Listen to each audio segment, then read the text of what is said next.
All right, let's get right into it. If you thought for a second that Apple's chip innovation was maybe, just maybe, starting to slow down, think again.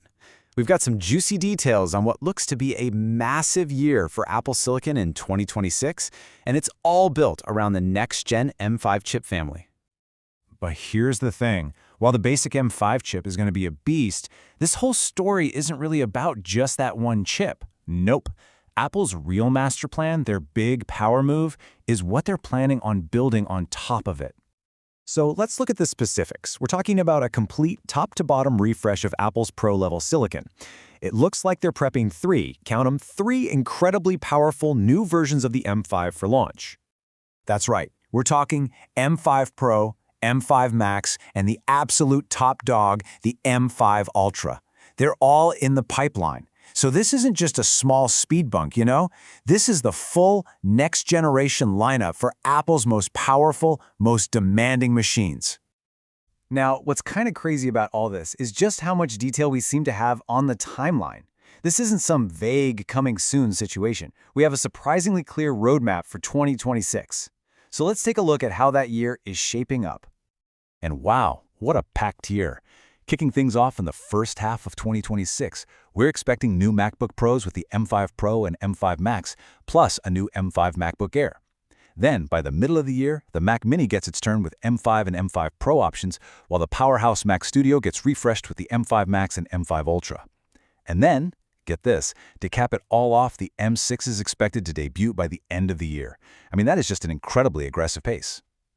And look, you might be thinking, is this just another internet rumor? Well, this detailed timeline isn't just speculation. It comes straight from a report by Bloomberg's Mark Gurman, who is probably one of the most reliable sources out there for what Apple is planning.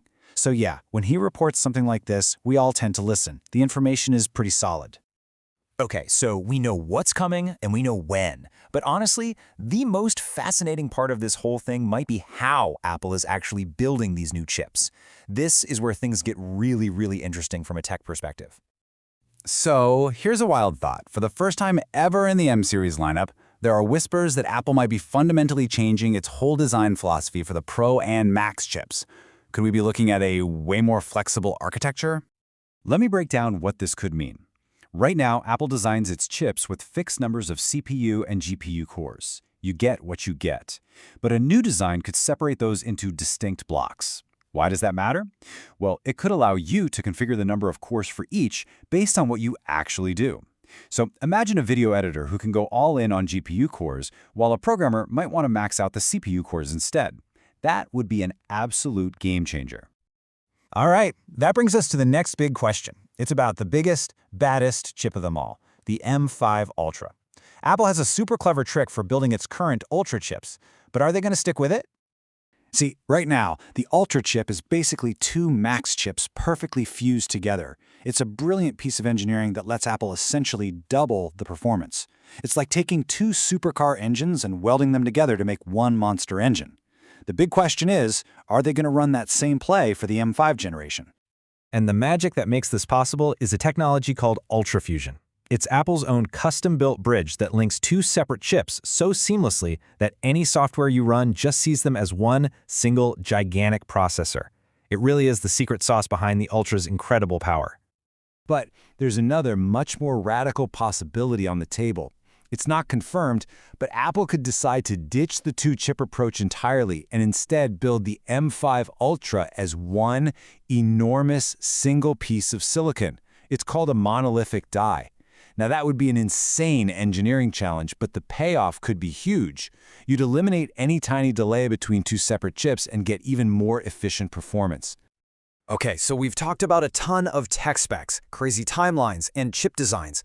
But what does any of this techie jargon actually mean for you, for the people using these machines day in and day out? Let's bring it all home. Well, if you're a pro user, this is where you should really start paying attention. The benefits could be massive. We're talking about the potential to customize your machine like never before to match your exact workflow. A huge leap in performance for the most demanding creative jobs. And you get a clear roadmap that lets you actually plan your hardware upgrades. The big takeaway here is that Apple isn't just taking baby steps anymore. It feels like they're hitting the accelerator. And that rapid pace brings us to one final thought. With Apple possibly launching a brand new M6 chip just a few months after its most powerful M5 chips hit the market, you have to ask, is this pace getting a little too fast? For you, the consumer, does it signal a future where waiting just a few more months could mean a massive jump in performance? Does it make that big purchase decision harder than it's ever been? It's definitely something to think about.